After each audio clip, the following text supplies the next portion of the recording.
Mine may not be as sweet as my dad's, but hopefully I can make y'all laugh. I'm a little nervous, so I need y'all to help me out here.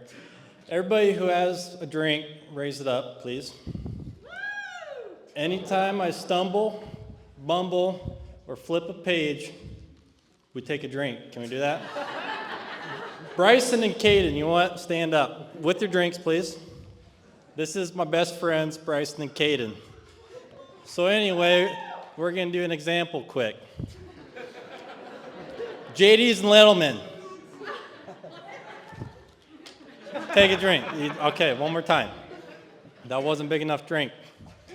JD's and Littleman. All right, can everybody do that? Okay. Anywho, let's get started. I thank you all for coming here today on this beautiful Saturday at the end of May. Some of you came from near, some of you came from far. Others only came hoping for an open bar. That's all I got with thinking my whole speech was going to be a poem.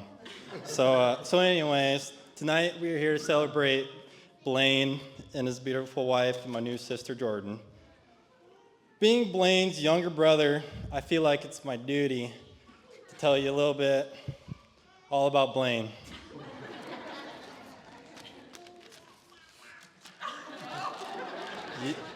Are we listening? I'm just kidding. But I'm not kidding about drinking. Now, Blaine didn't always like girls. I was supposed to cross that out. I'm sorry.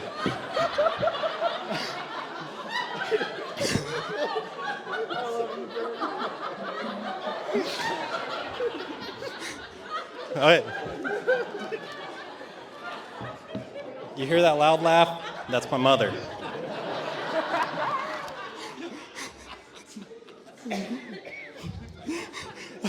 But growing up, Blaine and I were always together. Mainly because Mom always forced him to bring his little brother along. I always enjoyed and continue to enjoy Blaine being my older brother. And with us being only 2 years apart, he's always been a huge role model in my life. And with us only being 2 years apart, we have shared a lot.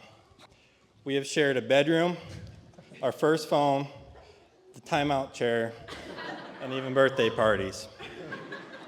If we didn't share it, we had matching.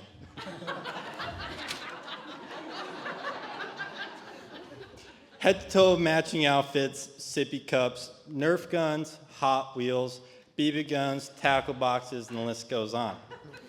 Made this one short in case you guys were thirsty.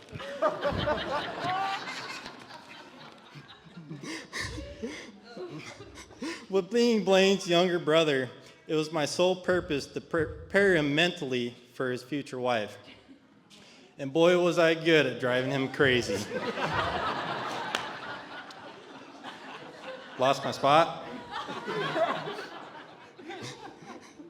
From time to time, I would pester, bicker, complain, and argue until Blaine would finally reach his breaking point, in which I'd flee to my safe place, which was behind the upstairs locking bathroom door. And that is why today, Blaine is so cool, calm, and collect. Because I made sure to get that all out of him when we were younger. Jordan, you're welcome. One time, however, my safe place failed me.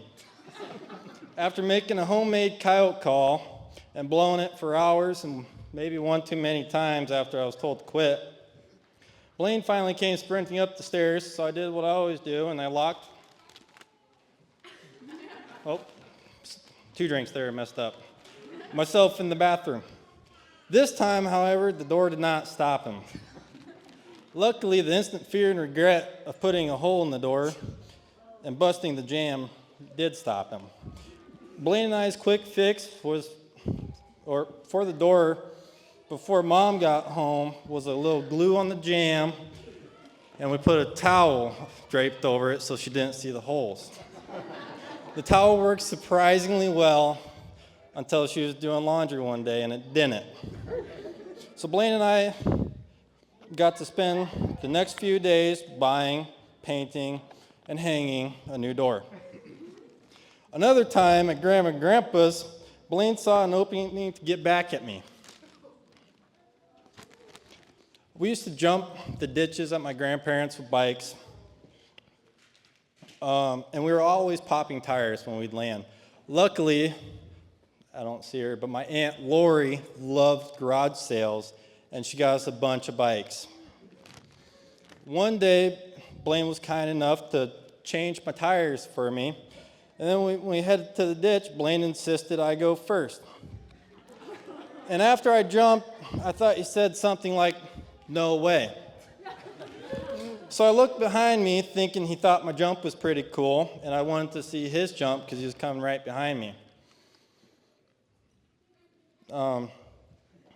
Take a drink. And anyway, looking behind me and still riding my bike, I ran into the biggest tree right in the center of my grandparents' yard. I hit the tree so hard that my front wheel popped off and my face kissed the bark. Oh, take a drink. It wasn't until much later that I found out Blaine left my front wheel loose when he was changing my tires, and him saying "no way" after my jump was his response to my tire not falling off rather than him thinking my jump was cool. I lived with Blaine for 18-ish years at parents' house growing up, and then he was kind enough when I graduated to take me in. Bless his soul.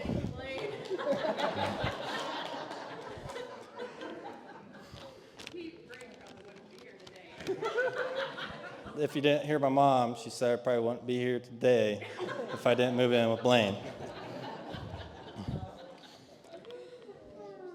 Anyway, let's get back to it. Take a drink. And after spending almost every day together throughout those years, surprisingly enough, those were the worst stories I could think of. Blaine has always had a good head on his shoulders, led by example, and been a great role model. And I am very thankful for that. He's been solid my whole life. And coming from someone, take a drink.